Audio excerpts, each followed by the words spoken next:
Kilas balik pengadaan kapal selam Skorpen Tentara Laut di Raja Malaysia jadi salah satu yang mematikan. Tentara Laut di Raja Malaysia atau TLDM masih mengandalkan kapal selam Skorpen sebagai ujung tombaknya. Terjelas dari laman Navy Mail Mai jika TLDM mengoperasikan dua unit kapal selam Skorpen yang bernama KD Tuanku Abdurrahman dan KD Tun Abdul Razak. Teruntuk KD Tun Abdul Rahman menjadi kapal selam Skorpen pertama TLDM yang mulai berdinas pada Januari 2009. Sedangkan kapal selam Skorpen kedua TLDM yaitu KD Tun Abdul Razak berdinas di Januari 2010 selang setahun. Dalam sejarah pembuatan dua unit kapal selam Skorpen TLDM ternyata sangatlah panjang untuk dibahas. Dan berikut pembahasan kilas balik pengadaan dan pembuatan dua unit kapal selam Skorpen TLDM. Dikutip dari laman nti.org, jika Malaysia ternyata sudah ditawari tiga perusahaan ternama Dikutip dari laman nti.org, jika Malaysia ternyata sudah ditawari tiga perusahaan ternama pembuat kapal selam di tahun 2001. Tiga perusahaan ternama pembuat kapal selam tersebut adalah Naval Group Prancis dengan Skorpen, Hawkswijk Dutch Jerman, serta Rotterdam Belanda.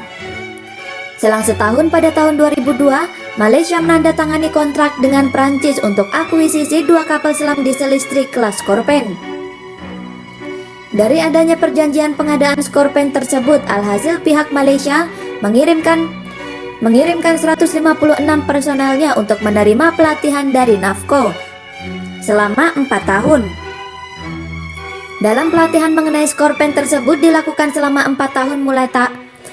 Dalam pelatihan mengenai Skorpen tersebut dilakukan selama 4 tahun mulai awal tahun 2005.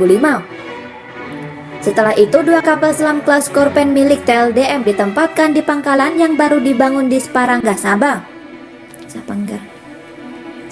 Setelah itu dua kapal selam kelas Skorpen milik TLDM ditempatkan di pangkalan yang baru dibangun di Sapanggar, Sabah. Teruntuk Skorpen pertama Tuanku Abdurrahman diluncurkan pada Oktober tahun 2007 dan ditugaskan pada Januari 2009. Sedangkan Skorpen kedua yang bernama Tun Abdul Razak diluncurkan pada Oktober 2008 dan ditugaskan pada Januari 2010. Selain itu, kapal selam Skorpen Malaysia memiliki modifikasi khusus untuk meningkatkan kemampuannya, seperti kemampuan mampu beroperasi di perairan hangat dan asin melalui proses yang disebut tropikalisasi. Akan tetapi untuk di kapal selam Skorpen Malaysia tidak memakai sistem Air Independent Propulsion atau AIP. Hanya saja kapal selam Skorpen Malaysia dilengkapi dengan sistem manajemen tempur, terintegrasi substick dan switch sonar. Dalam penjelasannya pada Oktober 2012, TLDM menggunakan pembangunan fasilitas pelatihan simulator Skorpen kedua di pangkalan Kota Kinabalu. Pangkalan itu akan terbuka untuk personal militer asing untuk pelatihan kapal selam Skorpen. Dengan ini maka TLDM berharap dapat menghemat uang dengan pangkalan baru kapal selam Skorpen karena tidak perlu lagi mengirim pelautnya ke luar negeri untuk pelatihan kapal selam. Dan akhirnya gedung pelatihan khusus awak kapal selam Skorpen selesai tahun 2013. Selanjutnya pada tahun 2020, BDNC atau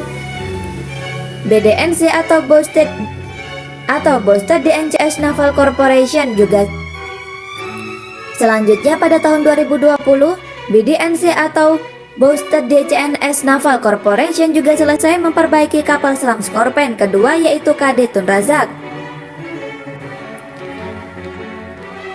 Laksamana mencatat bahwa kapal selam Skorpen akan bermanfaat dalam menegakkan keamanan maritim serta pengamanan perekonomian bangsa, khususnya terkait dengan klaim maritim di Laut Cina Selatan. Akan tetapi untuk sampai saat ini belum ada kabar lebih lanjut soal rencana pembelian Skorpen tambahan Malaysia.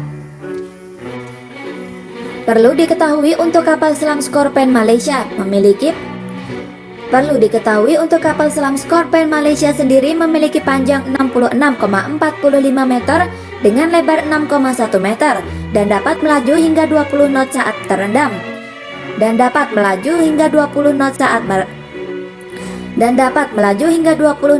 terendam. Tercatat bahwa kapal selam Scorpion tersebut dapat tetap terendam selama sekitar 50 hari tanpa muncul ke permukaan. Dan sistem persenjataan kapal selam Scorpion Malaysia rupanya meluncurkan rudal anti kapal SM-39 Exocet dengan jangkauan 50 km dari tabung torpedo 533 mm serta torpedo kelas berat.